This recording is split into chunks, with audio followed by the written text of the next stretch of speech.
Cooperative എഡ്യൂടെക്കിൻ്റെ auditing അവസാന പാർട്ടിലേക്ക് സ്വാഗതം. കേരള ഫിനാൻഷ്യൽ കോർപ്പറേഷൻ്റെ അസിസ്റ്റൻറ്റ് കേരള PSC സിലബസ് പ്രകാരം അവസാനത്തെ മൊഡ്യൂളായ മൊഡ്യൂൾ 10 ഓഡിറ്റിംഗ് എന്ന മൊഡ്യൂളിൻ്റെ 10 മാർക്കിൻ്റെ മൊഡ്യൂളിൻ്റെ ഏറ്റവും ലാസ്റ്റ് പാർട്ടാണ് investigation and auditing. Investigation auditing തമ്മിലുള്ള വ്യത്യാസം. ഓരോ ക്ലാസ്സിൻ്റെയും MCQ ക്വസ്റ്റ്യനുകൾ അതാത് ക്ലാസ്സിൻ്റെ ശേഷമോ അല്ലെങ്കിൽ അടുത്ത വീഡിയോയിൽ അപ്ലോഡ് ചെയ്തിട്ടുണ്ട്. മുൻ വർഷങ്ങളിൽ ചോദിച്ചടക്കമുള്ള MCQ ക്വസ്റ്റ്യനുകളാണ് ഉൾപ്പെടുത്തിയത്. ക്ലാസ്സുകളുടെ നോട്ടിന് വേണ്ടിയിട്ട് ടെലഗ്രാം ഗ്രൂപ്പ് ഫോളോ ചെയ്യുക. നമുക്ക് ആദ്യം നോക്കേണ്ടത് ഓഡിറ്റിംഗ് എന്താ എന്നാണ്. ഞാൻ ഈ ക്ലാസ്സിൻ്റെ ഭാഗമായിട്ട് പല പ്രാവശ്യം നമ്മൾ പറഞ്ഞിട്ടുണ്ട്, ഒരു സ്വതന്ത്രമായ എക്സാമിനേഷനാണ്. കമ്പനീൻ്റെ അക്കൗണ്ട്സ് അതുമായി ബന്ധപ്പെട്ട റെക്കോർഡുകൾ ഇവയെല്ലാം ട്രൂ ആൻഡ് ഫെയർ വ്യൂ എന്ന് തന്നെയല്ലേ പ്രസൻറ്റ് ചെയ്തത്, അല്ലെങ്കിൽ അത് കമ്പനി ആക്ട് പ്രകാരം, റെഗുലേഷൻസ് പ്രകാരം, അക്കൗണ്ടിങ് സ്റ്റാൻഡേർഡ്സ് പ്രകാരം തന്നെയല്ലേ മെയിൻറ്റെയിൻ ചെയ്യുന്നത് എന്ന് ഉറപ്പുവരുത്തുന്നതിനെയാണ് ഓഡിറ്റിംഗ് എന്ന് പറയാം. It's A systematic examination of financial statements, accounts and related records to form an opinion whether they present a true and fair view in accordance with the accounting standards. Investigation എന്നത് നമ്മളെ സംബന്ധിച്ചിടത്തോളം പുതിയൊരു ടേമാണ്. Auditing എന്താണെന്ന് അറിയെങ്കിൽ പോലും investigation എന്ന് പറഞ്ഞാൽ ഓഡിറ്റിങ്ങിനെ പോലെയല്ല. Auditing ഒരു വർഷത്തേക്കാണ്. ഒരു വർഷത്തേക്ക് ഒരു പക്ഷേ എല്ലാ അക്കൗണ്ട്സും അവർ ചെക്ക് ചെയ്തണമെന്നില്ല. അവിടുത്തെ ഇൻറ്റേർണൽ കൺട്രോൾ വളരെ ശക്തമാണെങ്കിൽ, വളരെ നല്ല രീതിയിൽ വർക്ക് ചെയ്യുന്നുണ്ടെങ്കിൽ ഓഡിറ്ററെ സംബന്ധിച്ചിടത്തോളം വർക്ക് ലോഡ് കുറയാറുണ്ട്.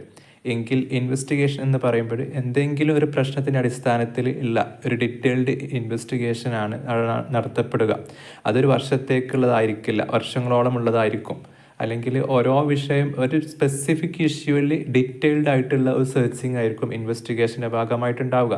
ഇപ്പോൾ എക്സാമ്പിൾ പറയുകയാണെങ്കിൽ 2019 സത്യം കമ്പ്യൂട്ടേഴ്സിൽ അവർ ഷെയറിൻ്റെ വാല്യൂ ഉയർത്താൻ വേണ്ടിയിട്ട് കമ്പനി സ്ഥാപകൻ്റെ നിർദ്ദേശപ്രകാരം $1 ബില്യൺ അവരെ അവരെ ഇൻവെസ്റ്റ്മെൻറ്റും ഇൻകൊക്കെ വ്യാജമായിട്ട് ഇല്ലാത്തത് അവർ അഡീഷണലായിട്ട് കാണിക്കുകയുണ്ടായി.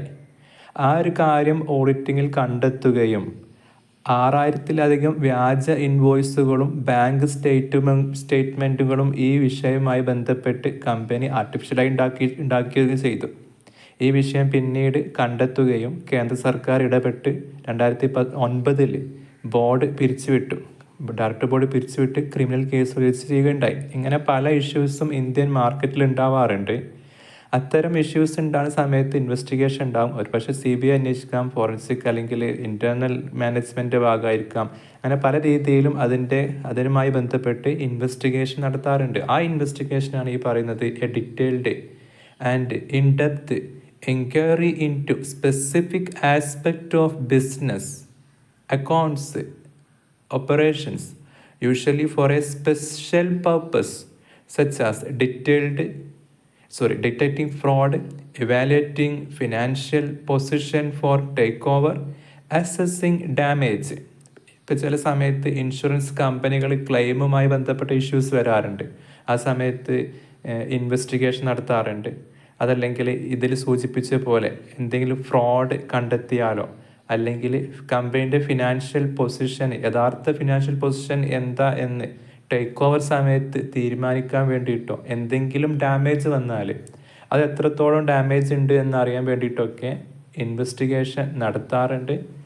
അതിനെയാണ് detailed and in depth inquiry. A specific aspect note ചെയ്യേണ്ട പോയിൻ്റാണ്, കീവേഡാണ് specific aspect and special purpose. ഇതിനാണ് ഇൻവെസ്റ്റിഗേഷൻ എന്ന് പറയുക. 2 കീവേഡ് ഇതിൽ കാണാൻ പറ്റും, സ്പെസിഫിക് ആസ്പെക്ട്സ്, സ്പെഷ്യൽ പർപ്പസ്. ഇവ രണ്ടുമാണ് ഓഡിറ്റിങ്ങിൽ നിന്നും ഇൻവെസ്റ്റിഗേഷനെ വ്യത്യാസമാക്കുന്നത്. ഇൻവെസ്റ്റിഗേഷൻ പേര് സൂചിപ്പിക്കുന്ന പോലെ ഇൻവെസ്റ്റിഗേഷൻ ആണെന്ന് മനസ്സിലായിട്ടുണ്ട് എന്ന് വിചാരിക്കുന്നു. ഇനി നമുക്ക് നോക്കേണ്ടത് ഇവ രണ്ടിൻ്റെയും ഒബ്ജക്റ്റീവ് എന്താണ്. ഓഡിറ്റിൻ്റെ ഒബ്ജക്റ്റീവ് ക്ലിയർ ആണ്, to express an independent opinion on the truth and fairness of a financial statement. Financial സ്റ്റേറ്റ്മെൻറ്റുകൾ എല്ലാം ശരിയാണ്, അത് റെഗുലേഷൻസ് അനുസരിച്ചാണ്, അക്കൗണ്ടിങ് സ്റ്റാൻഡേർഡ് പ്രകാരമാണ് എന്ന് ഉറപ്പുവരുത്തിയിട്ടുണ്ട് എന്ന് പറയുന്ന ഒരു സ്വതന്ത്രമായ ഒരു ഒപ്പീനിയനാണ് അല്ലെങ്കിൽ അതിന് വേണ്ടിയിട്ടുള്ള അന്വേഷണത്തെയാണ് ഓഡിറ്റിംഗ് എന്ന് പറയാം. ഇൻവെസ്റ്റിഗേഷൻ എന്ന് പറഞ്ഞാൽ to find out specific facts, collected evidence and report findings for decision making or legal purpose.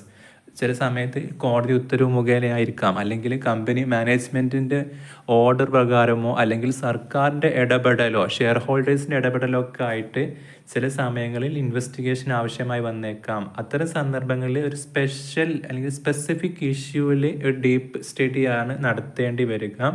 അത് പ്രകാരം വിവരങ്ങൾ ശേഖരിക്കുകയും തെളിവുകൾ ശേഖരിക്കുകയും ആ തെളിവിൻ്റെ അടിസ്ഥാനത്തിൽ ബന്ധപ്പെട്ട ആരാണോ ഇവരെ നിയോഗിച്ചത് അവർക്ക് റിപ്പോർട്ട് സമർപ്പിക്കുകയും ചെയ്തതിനാണ് ഇൻവെസ്റ്റിഗേഷൻ എന്ന് പറയുക. നെക്സ്റ്റ് സ്കോപ്പാണ്. ഓഡിറ്റിനെ സംബന്ധിച്ചിടത്തോളം ഓഡിറ്റിൻ്റെ സ്കോപ്പ് എന്ന് പറഞ്ഞാൽ board covers the entire set of financial statement for A period. ഒരു വർഷ കാലയളവിലുള്ള ഒരു ഫിനാൻഷ്യൽ ഇയറിൻ്റെ കാലയളവിലുള്ള എല്ലാ അക്കൗണ്ടുമായി ബന്ധപ്പെട്ട എല്ലാ സ്റ്റേറ്റ്മെൻറ്റുകളും വൗച്ചറുകളും അതുപോലെ എല്ലാ ഡോക്യുമെൻറ്റുകളും ഓഡിറ്റിങ്ങിൻ്റെ പരിധിയിൽ വരുമെങ്കിൽ ഇൻവെസ്റ്റിഗേഷൻ എന്ന് പറയുമ്പോൾ അത്രത്തോളം വൈഡല്ല, narrow and focused on particular area, transaction and objectives. ഒരു പ്രത്യേക മേഖലയിലുള്ള ഡിപ്പായ സ്റ്റഡിയാണല്ലോ ഇൻവെസ്റ്റിഗേഷൻ. അപ്പോൾ അത്ര അതിൻ്റെ സ്കോപ്പുള്ളൂ. പക്ഷേ ഓഡിറ്റിനെ സംബന്ധിച്ചിടത്തോളം ഒരു വർഷത്തെ എല്ലാ ഡോക്യുമെൻറ്റ്സും അതിൻ്റെ പരിധിയിൽ വരും അക്കൗണ്ട്സുമായി ബന്ധപ്പെട്ടത്. ഇനി എത്ര കാലത്തേക്കാണ് ഇത് ഉണ്ടാവാറ്? ഓഡിറ്റ് നമുക്കറിയാം ഒരു 1 ഇയർ അല്ലെ 12 month usually cover A fixed accounting period. ഒരു അക്കൗണ്ടിങ് പീരീഡിലേക്കാണ് ഓഡിറ്റിംഗ് നടത്താറ് എങ്കിൽ ഇൻവെസ്റ്റിഗേഷൻ എന്നത് ഒരു പക്ഷേ ഒരു വർഷം തന്നെ ആവണമെന്നില്ല, കുറഞ്ഞ കാലത്തേക്ക് ഉണ്ടാവുള്ളൂ. ചിലപ്പോൾ വർഷങ്ങളോളം ഉണ്ടായേക്കാം അതിൻ്റെ അന്വേഷണം.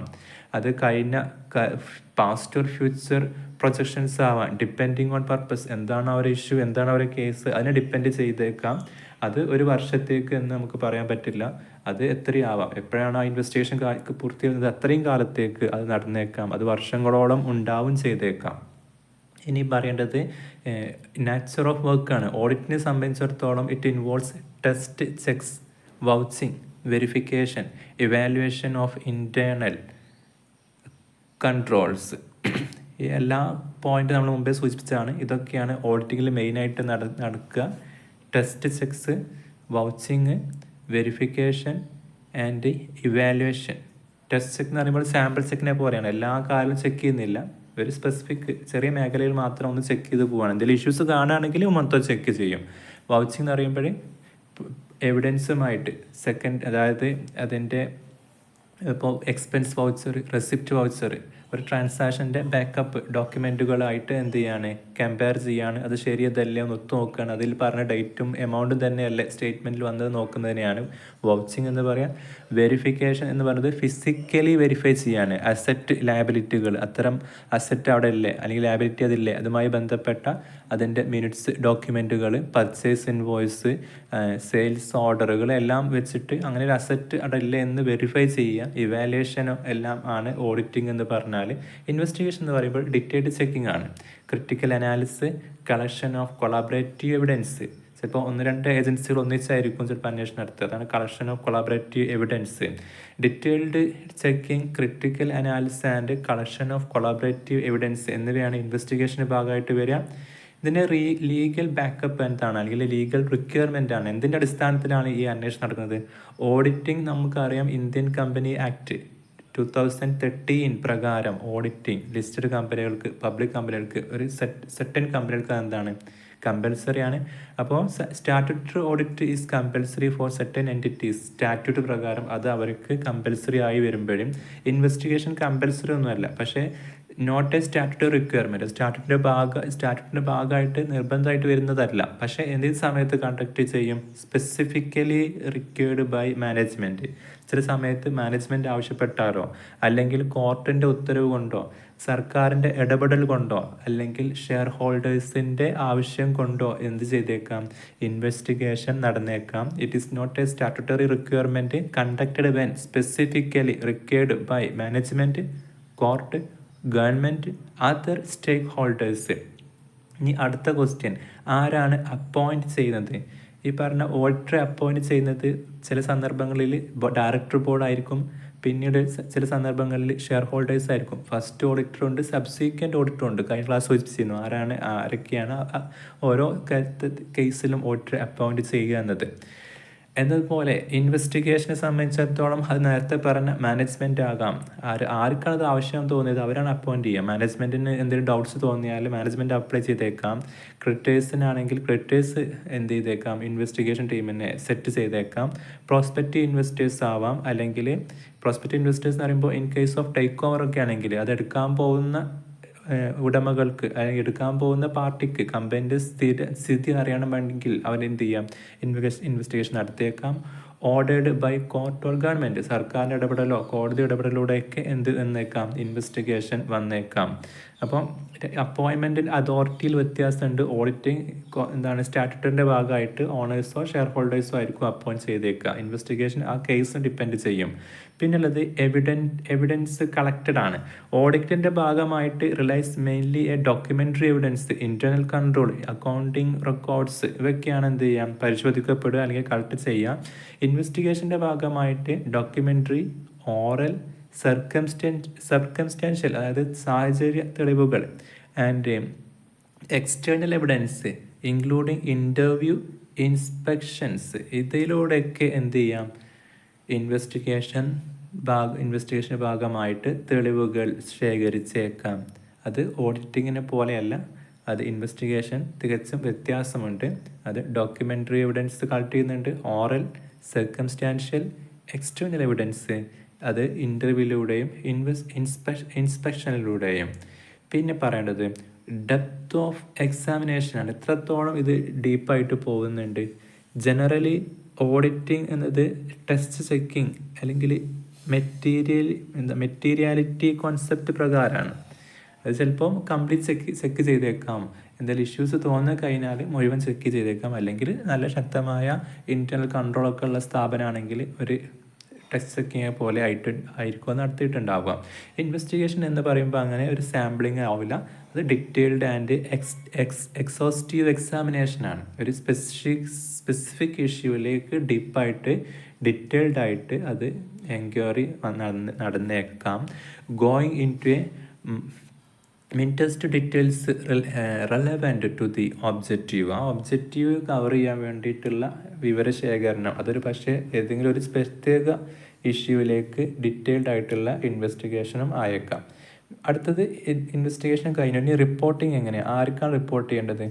ഇപ്പോൾ ഓഡിറ്റിനെ സംബന്ധിച്ചിടത്തോളം report is addressed to share holders, appointing authority, expressing an opinion on financial statement. ചുരുക്കി പറയുകയാണെങ്കിൽ ആരാണോ ഇവരെ നിയോഗിച്ചത് അവർക്കാണ് ഓഡിറ്റ് റിപ്പോർട്ട് സമർപ്പിക്കേണ്ടത്. അത് റിപ്പോർട്ട് ഷെയർ ഹോൾഡേഴ്സിനെ അഡ്രസ്സ് ചെയ്യാം. ഷെയർ ഹോൾഡേഴ്സ് അത് നിയമിക്കുമ്പോഴും അപ്പോയിൻറ്റിംഗ് അതോറിറ്റി ആരാണോ അത് ഒന്നെങ്കിൽ ഡയറക്ടർ ബോർഡ് ആയിരിക്കും അല്ലെങ്കിൽ ഷെയർ ഹോൾഡേഴ്സ് ആയിരിക്കും. ഫസ്റ്റ് ഓഡിറ്റർ കേസിൽ ഡയറക്ടർ ബോർഡും സബ്സിക്വൻറ്റ് ഓഡിറ്റർ കേസിൽ ഷെയർ ഹോൾഡേഴ്സാണ് വരിക. പിന്നെ ഇൻവെസ്റ്റിഗേഷൻ ആകുമ്പോൾ report is addressed to party requesting the investigation, providing factual findings and conclusions. Report തീർച്ചയായിട്ടും ഇൻവെസ്റ്റിഗേഷൻ വരുന്നത് ആരാണോ, ഒരു പക്ഷേ ഗവൺമെൻറ് ആയിരിക്കും, അല്ലെങ്കിൽ കോടതി ആവാം, അതല്ലെങ്കിൽ മാനേജ്മെൻറ്റ് ആവാം, അല്ലെങ്കിൽ പിന്നെ കമ്പനി മാനേജ്മെൻറ്റ് ആവാം, അല്ലെങ്കിൽ ഷെയർ ഹോൾഡേഴ്സ് ആവാം, ക്രെഡിറ്റേഴ്സ് ആവാം. ആരാണോ അവരെ അപ്പോയിൻറ്റ് ചെയ്ത് അവർക്കാണ് ഈ റിപ്പോർട്ടിങ് സമർപ്പിക്കേണ്ടത്. ഏറ്റവും ലാസ്റ്റിൻ്റെ റിസൾട്ട് എന്തായിരിക്കും? ഓഡിറ്ററെ സംബന്ധിച്ചിടത്തോളം അത് ജസ്റ്റ് ഒരു ഓഡിറ്റേഴ്സ് റിപ്പോർട്ട്, ഓഡിറ്റേഴ്സ് ഒപ്പീനിയൻ മാത്രമാണ്. ട്രൂ ആൻഡ് ഫെയർ വ്യൂ ആണോ അല്ലേ എന്ന് പറയുന്ന റിപ്പോർട്ട് ഒരു ഒപ്പീനിയൻ മാത്രമാണ്. ഓഡിറ്ററെ സംബന്ധിച്ചിടത്തോളം കമ്പനിയുടെ ഫിനാൻഷ്യൽ പൊസിഷൻ, പെർഫോമൻസ് ഒക്കെ എങ്ങനെയാണ് എന്ന് പറയുന്ന റിപ്പോർട്ട് മാത്രമായിരിക്കും ഓഡിറ്റിങ്. ഇൻവെസ്റ്റിഗേഷൻ എന്ന് പറയുമ്പോൾ സ്പെഷ്യൽ ഫാക്ട്സ്, ഒരു സ്പെസിഫിക് ഇഷ്യൂവിൻ്റെ അന്വേഷണമാണ്. അപ്പോൾ അതിൻ്റെ ഒരു കൺക്ലൂഷനും റിപ്പോർട്ടും ആണ് ഇവിടെ ഉണ്ടാവുക, ഇൻവെസ്റ്റിഗേഷൻ ഉണ്ടാവുക. Specific factual conclusion and or recommendation for special purpose. Next example വെച്ച് നോക്കാം. ഓഡിറ്റിനെ സംബന്ധിച്ച് ഒരു എക്സാമ്പിൾ പറയുകയാണെങ്കിൽ annual statutory audit of a company's account. കമ്പനികളുടെ ആനുവൽ സ്റ്റാറ്റുട്ടറി കമ്പനി ആക്ട് പ്രകാരം നടത്തുന്ന നിർബന്ധ ഓഡിറ്റാണ് ഒരു എക്സാമ്പിളായിട്ട് പറയാൻ പറ്റും. ഇൻവെസ്റ്റിഗേഷൻ ഇൻട്രോയിലൊരു എക്സാമ്പിൾ നോട്ട് ചെയ്തു. അങ്ങനെ ധാരാളം എക്സാമ്പിൾ ഇന്ത്യയിലുണ്ട്. ഇൻവെസ്റ്റിഗേഷൻ എന്ന് പറയുമ്പോൾ ഒരു ഫ്രോഡ് സംശയിച്ചാലോ അല്ലെങ്കിൽ ബിസിനസ്സിൻ്റെ അക്വസിഷൻ സമയത്ത് വേറൊരു പാർട്ടി അക്വയർ ചെയ്യുന്ന സമയത്ത് അവർക്ക് ഇതിൻ്റെ നിജസ്ഥിതി അറിയാൻ വേണ്ടിയിട്ടോ. Determining compensation for insurance claims, insurance ക്ലെയിമുകൾക്ക് അപ്ലൈ ചെയ്യുന്ന സമയത്ത് അവരും എന്ത് ചെയ്യും, ഒരു അന്വേഷണം നടത്തും, എന്താണ് സംഭവിച്ചത് ആ ഏരിയയിൽ, എന്താണ് വിഷയങ്ങൾ. അപ്പോൾ ഇത്തരം സന്ദർഭങ്ങളിലൊക്കെ എന്തുണ്ടാവാറുണ്ട്, ഇൻവെസ്റ്റിഗേഷൻ ഉണ്ടാവാറുണ്ട്. ഇതുമായി ബന്ധപ്പെട്ട MCQ ക്വസ്റ്റ്യനുകൾക്ക് നമുക്ക് അടുത്ത വീഡിയോയിൽ അപ്ലോഡ് ചെയ്യാം. വീഡിയോസ് കറക്റ്റ് കിട്ടാൻ വേണ്ടിയിട്ട് ചാനൽ സബ്സ്ക്രൈബ് ചെയ്യുക. നമുക്ക് ഒറ്റ വാക്കിൽ ഇതിൻ്റെ ഡിഫറൻസ് എന്താ നോക്കാം. ഓഡിറ്റിംഗ് ആൻഡ് ഇൻവെസ്റ്റിഗേഷൻ പർപ്പസ് നമ്മൾ പറഞ്ഞു, to express opinion on financial statement ആണ്. Purpose to express opinion on financial statement. Investigation എന്ന് പറയുമ്പോൾ specific issue, specific deep study നമ്മൾ പറഞ്ഞത് ഇൻട്രോയിൽ, to find a specific facts or cause. Scope എന്ന് പറയുമ്പോൾ entire accounting documents, statements scope ആയിട്ട് ഓഡിറ്റിങ്ങിൽ വരും. പക്ഷേ സ്പെസിഫിക് ഏരിയയിൽ എന്തെല്ലാം ഉണ്ടോ അതൊക്കെ ഇൻവെസ്റ്റിഗേഷൻ്റെ ഭാഗമായിട്ട് വരും. യൂഷ്വലി 1 ഫിനാൻഷ്യൽ ഇയറിലേക്കാണ്, ഒരു അക്കൗണ്ടിങ് പീരീഡിലേക്കാണ് ഓഡിറ്റ് നടത്തുകയെങ്കിൽ അതൊരു അക്കൗണ്ടിങ് പീരീഡ് ആവാം, അല്ലെങ്കിൽ കഴിഞ്ഞ അക്കൗണ്ടിങ് പീരീഡ് ആവാം, വരാവുന്നതൊക്കെ ആവാം. അത് ഒരു വർഷം മാത്രം നിൽക്കണമെന്നില്ല, വർഷങ്ങളോളം ആയേക്കാം, അല്ലെങ്കിൽ ഒരു വർഷത്തായേക്കും ആവാം ഇൻവെസ്റ്റിഗേഷൻ.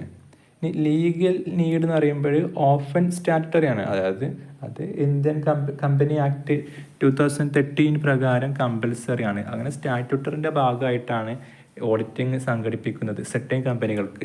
പക്ഷേ ഇൻവെസ്റ്റിഗേഷൻ എന്ന് പറയുമ്പോൾ എല്ലാവർക്കും നിർബന്ധമല്ല, എല്ലാവരും അതിൽ വന്നോളുന്നില്ല. അത് സ്പെഷ്യൽ കേസിൽ സ്പെഷ്യൽ റിക്വസ്റ്റ്, ഒരു പക്ഷേ മാനേജ്മെൻറ്റ് എന്തെങ്കിലും സംശയം തോന്നിക്കഴിഞ്ഞാൽ മാനേജ്മെൻറ്റ് ആവശ്യപ്പെട്ടേക്കാം, കോടതിയിൽ എന്തെങ്കിലും കേസിൻ്റെ ഫലമായിട്ട് കോടതി ആവശ്യപ്പെട്ടേക്കാം, ഗവൺമെൻറ് ഓർഡർ ഇട്ടേക്കാം, അല്ലെങ്കിൽ ഷെയർ ഹോൾഡേഴ്സിന് ഒരു ഡൗട്ട് തോന്നിക്കഴിഞ്ഞാൽ അവർ പറഞ്ഞേക്കാം. അത്തരം സന്ദർഭങ്ങളിൽ അത് വരുള്ളൂ. ലീഗൽ നീഡ് എന്നത് ഓഫൻ സ്റ്റാറ്റ്യൂട്ടറി ആണ്. അത് കാരണം അത് റെഗുലറായിട്ട് അത് എന്താണ് നമ്മൾ പറഞ്ഞ് എന്താണ് അത് സ്റ്റാറ്റ്യൂട്ടറിൻ്റെ ഭാഗമാണ്, റെഗുലറാണ്, യൂഷ്വലാണ്. പിന്നെ അപ്രോച്ച് എന്നത് ടെസ്റ്റ്, ചെക്ക്, സാമ്പിളിംഗ് എന്നൊക്കെ അതുപോലെ ടെക്നിക്സാണ് ഓഡിറ്റിങ്ങിൽ ഉണ്ടാവുക. അത് മതിയാവില്ല, ഇൻവെസ്റ്റിഗേഷനിൽ ഡീറ്റെയിൽഡ് ആൻഡ് എക്സോസ്റ്റീവ് സ്റ്റഡി തന്നെ വേണ്ടി വരും. പിന്നുള്ളത് എവിഡൻസ് ആണ്, മോസ്റ്റ്ലി ഇൻറ്റേർണൽ എവിഡൻസ്. കാരണം കമ്പനീൻ്റെ ട്രാൻസാക്ഷൻസ്, അവരുടെ ഫിനാൻഷ്യൽ സ്റ്റേറ്റ്മെൻറ്റുകൾ, വൗച്ചറുകൾ അത് ഒത്തു നോക്കുക, യഥാർത്ഥത്തിൽ അസറ്റ് അവിടെ ഉണ്ടോ, അതിൻ്റെ വാല്യുവേഷന്, ഡിപ്രീസിയേഷന് അക്കൗണ്ടിങ് സ്റ്റാൻഡേർഡ് പ്രകാരം തന്നെയല്ലേ മെയിൻറ്റെയിൻ ചെയ്തത്, റെഗുലേഷൻസ് പാലിച്ചിട്ടില്ലേ എന്നതൊക്കെ ആയിരിക്കും എന്തായിട്ട് വരിക, അതിൻ്റെ എവിഡൻസ് കളക്ഷൻ്റെ ഭാഗമായിട്ട് വരിക. മൊത്തത്തിൽ കമ്പനീൻ്റെ അകത്തുള്ള കാര്യങ്ങളാണ്. ഇൻറ്റേർണൽ ആവാം, എക്സ്റ്റേണൽ ആവാം. ഇൻവെസ്റ്റിഗേഷൻ കേസിൽ അത് സോഴ്സസ്, ഇൻറ്റേർണൽ സോഴ്സ് ഉണ്ടാവാം, എക്സ്റ്റേണൽ സോഴ്സസും ഉണ്ടാകാം. ഡിപ്പെൻസ് ആ കേസ് അനുസരിച്ച്. ആർക്കാണ് റിപ്പോർട്ട് ചെയ്യേണ്ടത്? തീർച്ചയായിട്ടും ഓഡിറ്റിംഗ് ആണെങ്കിൽ ഒന്നില്ലെങ്കിൽ അത് ഷെയർ ഹോൾഡേഴ്സിനായിരിക്കും, അല്ലെങ്കിൽ അത് ഓണേഴ്സിനായിരിക്കും. ഷെയർ ഹോൾഡേഴ്സ്, ഓണേഴ്സ് ഒന്നാണ്. ചില സന്ദർഭങ്ങളിൽ അത് ആർക്കായി ആയി വന്നേക്കാം, ഡയറക്ടർ ബോർഡിനും ആയി വന്നേക്കാം. നോർമലി ഷെയർ ഹോൾഡേഴ്സ് എന്ന എന്താണ് equity share holders are the real owners ആണല്ലോ. അപ്പോൾ ഓണർമാർ ആയ ഷെയർ ഹോൾഡേഴ്സിനാവും അത് എന്ത് ചെയ്യുക, ഓഡിറ്റ് റിപ്പോർട്ട് സമർപ്പിക്കുക. ഇൻവെസ്റ്റിഗേഷൻ എന്ന് പറയുമ്പോൾ അപ്പോയിൻറ്റ് അതോറിറ്റി ആയിരിക്കും. അത് ഗവൺമെൻറ് ആവാം, അല്ലെങ്കിൽ കോർട്ടാവാം, പിന്നെ ഷെയർ ഹോൾഡേഴ്സ് ആവാം, കമ്പനി മാനേജ്മെൻറ്റ് ആവാം, ആരാണെന്ന് വെച്ചാൽ അതെ. പിന്നെയുള്ളത് എക്സാമ്പിൾ നോക്കാം. അതായത് ആനുവൽ ഓഡിറ്റ് റിപ്പോർട്ട് ഓഡിറ്റിംഗ് ഒരു നല്ലൊരു എക്സാമ്പിളാണ്. Fraud dictation report. എന്തെങ്കിലും ഇഷ്യൂസിൻ്റെ സംശയം തോന്നിക്കഴിഞ്ഞാൽ, അല്ലെങ്കിൽ കമ്പനീൻ്റെ ഇൻഷുറൻസ് പോളിസി ക്ലെയിം വന്നു കഴിഞ്ഞാൽ, അതല്ലെങ്കിൽ പുതിയൊരു ടേക്ക് ഓവർ വരികയാണ്, കമ്പനി ടേക്ക് ഓവർ ചെയ്യാൻ വേണ്ടിയിട്ട്, അത്തരം സന്ദർഭങ്ങളിൽ അവർക്ക് കമ്പനീൻ്റെ വിവരങ്ങൾ, അടിസ്ഥാന കാര്യങ്ങൾ എങ്ങനെ എന്നറിയാൻ വേണ്ടിയിട്ട് ഒക്കെ ഇൻവെസ്റ്റിഗേഷൻ നടത്തിയേക്കാം. ഇത്രയാണ് നമുക്ക് ഈ ക്ലാസ്സിൽ ഉൾപ്പെടുത്തിയത്. ഇതുമായി ബന്ധപ്പെട്ട MCQ ക്വസ്റ്റ്യനുകൾ തൊട്ട് പിറകെയുള്ള വീഡിയോയിൽ അപ്ലോഡ് ചെയ്യാം. Thanks for watching.